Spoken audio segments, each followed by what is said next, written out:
Hello everyone, I hope you guys are doing amazing. In this video, I will be telling you 7 common mistakes that people make when they go for their drive test. This is specific to G2 test, but it can be for G as well.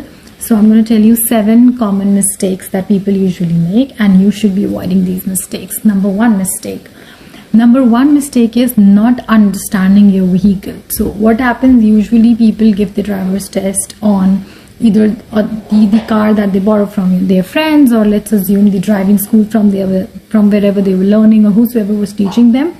They're going to take the test in that car.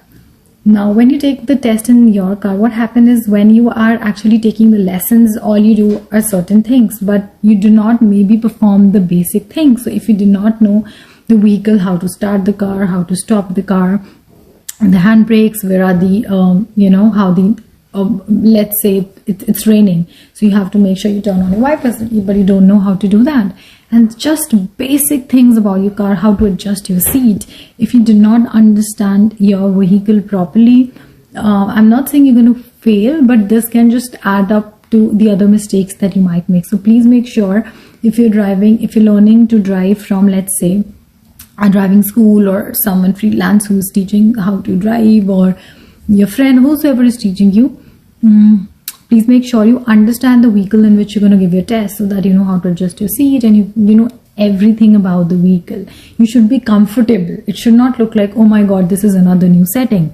Imagine as it is, going for a test will make you nervous, little bit nervous, but when you are, at least you should be comfortable with one thing, which is the vehicle in which you're sitting. So that's number one. Number two, people usually make rolling stops. Now what are rolling stops are? For instance, you have to turn right, but if you have to turn right and it's a red light, you can still make a right if no one is coming, if there's no pedestrian. So what usually people do, they're going to move, and they're going to just check while they're moving, and then they're going to take the car out, which is wrong. This is called a rolling stop. Or if you see a stop sign, you're coming, you see that no one is here, and you just go. You have to have a hard stop. You need to make sure that you're actually stopping your car, and maybe count till 1, 2, or 1, 2, 3, whatever works for you, and then just check your mirrors and then go. Never ever make a rolling stop, whether it's for your test or otherwise you're driving. It's never safe. That was number 2. Third, when you're not observant while driving. Driving doesn't mean you're just looking at your steering wheel. You have to be observant about what's happening outside the area in which you are driving. So that's number 3. You should know, oh, maybe someone has given the indicator, so you might need to give them the side, or a car is approaching, or someone has just pushed their brakes. So this is what you have to maintain a distance. You have to be super active of the surrounding which is happening. You cannot just be confined to your own vehicle. You really need to be super observant once you're driving, and when you continuously drive, it automatically kicks in, right? So that was number 3.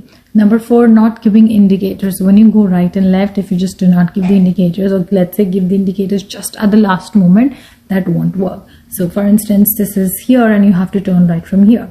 As you approach, as you approach here, you're giving the indicator, which is like a little confusing. So make sure when you're already a little far, then you're giving the indicator, so that people know when and where you're turning, so that the vehicles behind you are coming, let's say from the front, won't know what to do and where to go, or if they have to give you the space or not.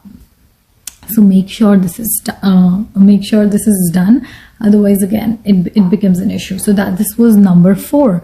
Now let's say, what is number 5 common mistake? Number 5 common mistake is not giving way to the pedestrians. In Canada, pedestrians hold supreme importance. So if you're at a stop sign and you're just checking and you feel there's no one, you have to make sure that no pedestrian is coming. If anyone is coming, you have to stop and you have to give them the way to go. You just cannot go over them. You just cannot assume you're going to pass. If someone is walking from here, and no matter how slowly they're walking, you cannot just do this. You cannot just take your car because you know you can just speed it up and go. No, please make that stop. Otherwise, it will be an issue for you. Even in the driving test, definitely it's a hard no if you do that. But otherwise, it can create a lot of chaos on the road too. So make sure you never ever do that. So that was point number 5. Moving on to point number 6. Again, another common mistake is whenever you're driving in the school zone and when you see the lights are flashing, that means the school is starting, or has just started, or the school has just ended, or the kids are moving out. There's a flashing light that says 40, so you cannot speed up more than that. Your speed has to be 40, right? The moment you cross that, it's a no. And when that light sign is not there, you can have the regular road speed, but otherwise it is always 40. That's what you really want to make sure. That's what you really want to check. And finally, the seventh is not checking your mirrors. In my previous video, I have said that you have to make sure you're checking your mirrors all the time. You have to check your mirrors all the time. You have to make sure that your mirror is set as per, so that you can see clearly. Then your right and your left side mirrors, you have to make sure you check them. When you're pulling out, you have to make sure you just don't check the mirror like this. You just turn around, you look, and when you're making a stop, then you turn around here. So you check all your blind spots when you do that. And when people don't do it, then that becomes a problem. So these are 7 mistakes that, yes? Last year. Okay, so these are 7 mistakes that you should avoid when you're planning to give a test. All the very best.